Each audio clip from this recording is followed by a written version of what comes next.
오늘은 창세기 16장 말씀으로 설교를 해주셨습니다. 아브람과 사레, 하갈에 얽힌 이야기인데요.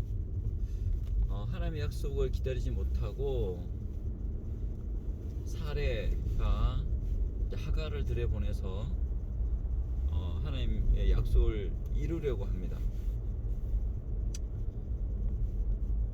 그래서 이제 하갈로부터 이제 그 미움을 받게 되고요. 그리고 그러한 고통을 이제 아브라함한테 이야기했을 때 아브라함이 그럼 너가 원하는 대로 하라라고 했고, 사레가 하갈을 학대해서 하갈이 광야로 쫓겨나는 일이 있습니다. 그 가운데 하나님께서 찾아와서 만나주시고, 그 가운데 그 고통을 들으셨다고 하시면서 너의 씨가 무수히 많아지게 될 것이다 라고 이야기를 하셨습니다. 그리고 다시 돌아가라고 하셨습니다. 하나님께서의 그 상황을 통제한 가운데 있다라는 것을 하나 알 수가 있고요.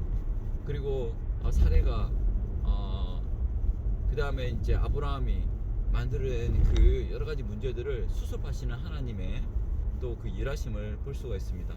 그리고 하갈마저도 또 챙기시고 그 가운데서 품어주시는 하나님의 또 마음을 알 수 있습니다. 우리가 어려울 때의 그 일 가운데서 그것을 어떻게든 강제로 이루어지게 하려고 노력하는 경우가 있을 수 있습니다. 이때도 하나님께서 선하신 길로 인도하여 주시고 또 그 가운데서 모든 것들을 보듬어 주시는 것을 확인할 수 있습니다. 우리의 약함을 아시는 거죠. 그리고 하갈의 부르짖음 같이 우리의 고통을 아시고 응답하시는 하나님이십니다. 오늘도 어떤 것이 옳고 어떤 것이 그른지를 잘 모르고 있을 때가 많습니다. 사례처럼 내가 이 길을 가면 안 될 것이다 라고 하는 생각으로 하는 것이 아니라, 사례처럼 정말 어느 길이 바른 길인지 모르는 가운데서 행할 수가 있습니다. 하나님께서 이제 아브라함을 통해서 씨를 주신다고 하셨는데, 그게 아브라함과 사레에 있어서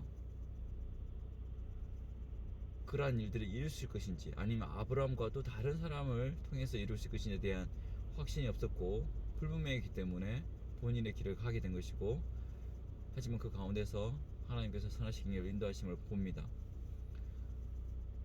우리가 옳고 그런 것을 하는 것이 아니라 하나님의 선하심을 믿고 가는 것, 하나님의 전지전능하심을 믿고 가는 것 자체가 우리한테 중요한 것이지, 바른 길이 무엇인지를 알아내는 것 자체를 힘써 행하지만 모르고 실수할 수 있기 때문에 그것마저도 하나님께 맡기고 가야 된다고 생각합니다.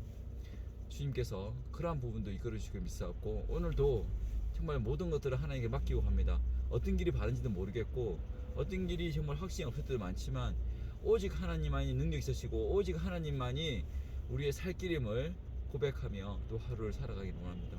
하나님 긍휼히 여겨 주시옵소서. 예수님 이름으로 기도합니다. 아멘.